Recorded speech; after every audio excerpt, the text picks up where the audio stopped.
Hi everybody. I still can't get YouTube to work for some reason. I don't know if it's because I upgraded to Windows 10. So as a backup, I'm trying this on my phone. So fingers crossed. So here we go for chapter 6, which is media as educator. Throughout this chapter, you want to think about how entertainment can be an educational tool. Traditionally, we think about it as an educational tool through children's programming. So back in my era, and any of you that might be over 35, you want to think about like Mr. Rogers' Neighborhood, Sesame Street, The Electric Company, HR Pufnstuf, Captain Kangaroo. If you grew up with Canadian television, Mr. Dressup. For those of you that are in your early 20s, you're probably thinking about Dora the Explorer, Arthur, Clifford the Big Red Dog, Blue's Clues, Thomas the Tank Engine, or the new version of The Electric Company. Some of these might be shows that your children watched or younger siblings watched as well.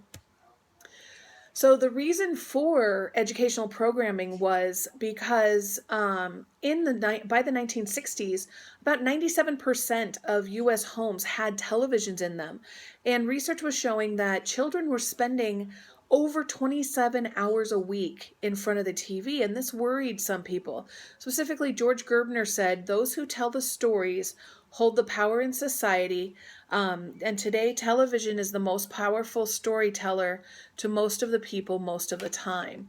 So because of the widespread usage of TV and the power that those stories held, people were concerned about how that was going to affect people in general, but especially children. One of those people that was really concerned was Newton Norman Minow, and he was the chair of the FCC at that time. And he called television a vast wasteland because what he was seeing was a lot of slapstick comedy, violence, and news stories, and he felt that there needed to be something else. So this spawned children's programming as we know it.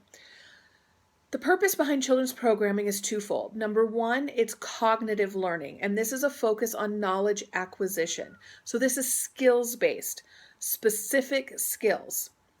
We'll get into that in a second. Then the other one is affective learning, and that's a focus on personal development.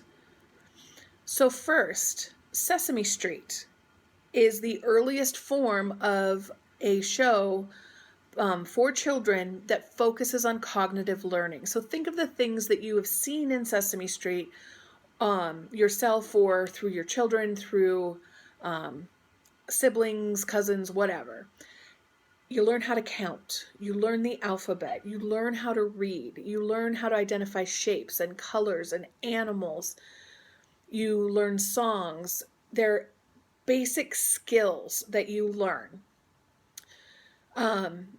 And the purpose behind that was twofold. There were two goals. One was to increase everyone's learning overall, and the second was to decrease the learning gap because research was showing that there was a gap in learning between children from low socioeconomic status homes and children from high socioeconomic homes. So they wanted to close that gap, but also increase learning overall. And they did boost learning, but the influence was disordinal. What that means is, I have slides in the lecture PowerPoint that you can look at that show the differences. And what happened was learning did increase overall, but the learning gap actually grew. And one of those reasons is if you put yourself back in the 1960s, early 1970s, is society at that time, low socioeconomic homes generally had both parents working. So when the children watched children's programming, they were only watching children's programming. So their knowledge increased by watching those shows. But for high socioeconomic homes, a good portion of them at that time were single income homes where the mother was home with the children. So she could add to their learning by discussing what they learned, adding more information than what was in the show. So that increased that learning even more. So actually what happened was, yes, learning increased for both groups, but the learning gap increased as well because of those differences in home life. So it's not just watching TV that makes you learn, it's that interaction with other people that increases the learning as well. Mr. Rogers' Neighborhood was the opposite. He focused on personal growth. So how to deal with emotions, how to healthfully express emotions, how to have good self-esteem. I have a video link on here that talks about the power of hard work. And it's a fun little video, so I hope you'll watch it.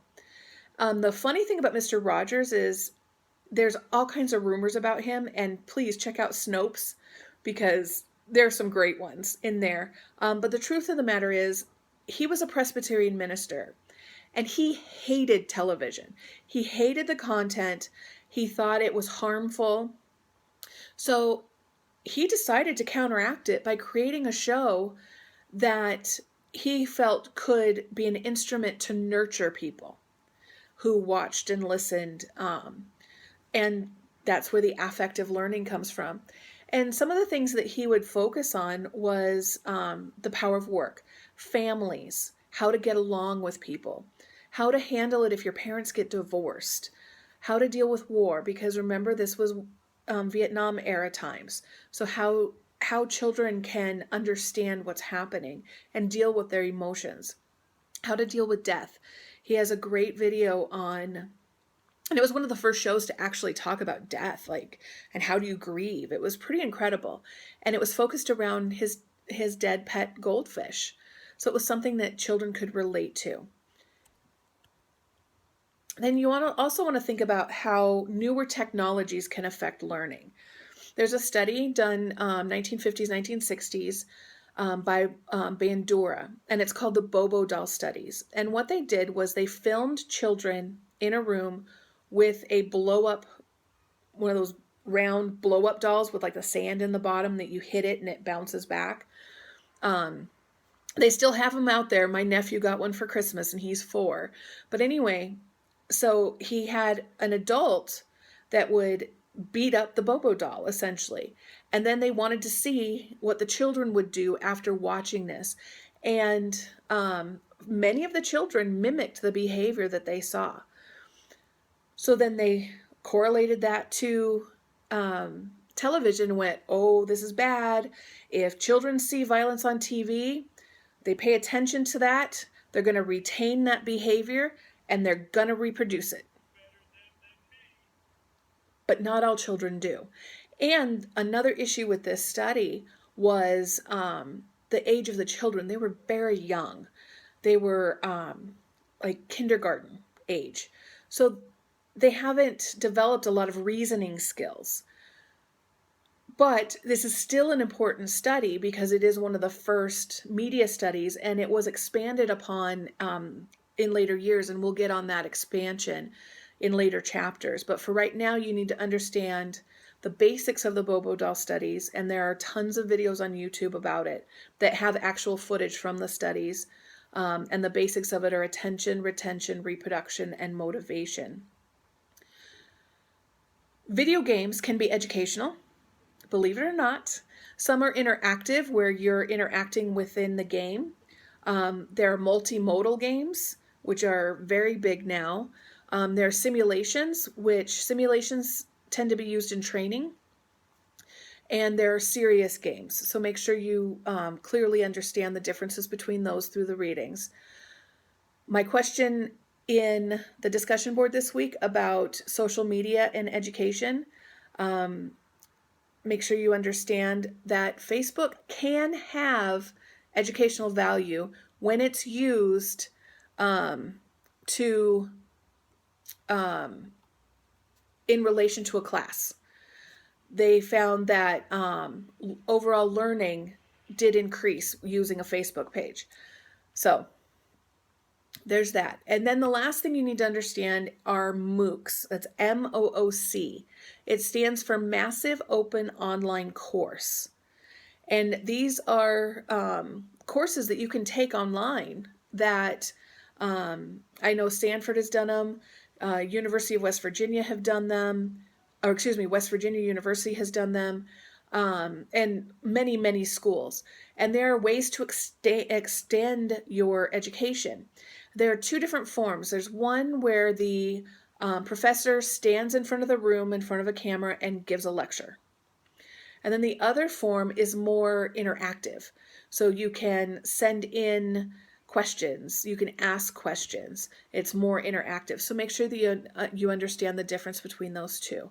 I hope this is helpful for you, and I'll see you next week.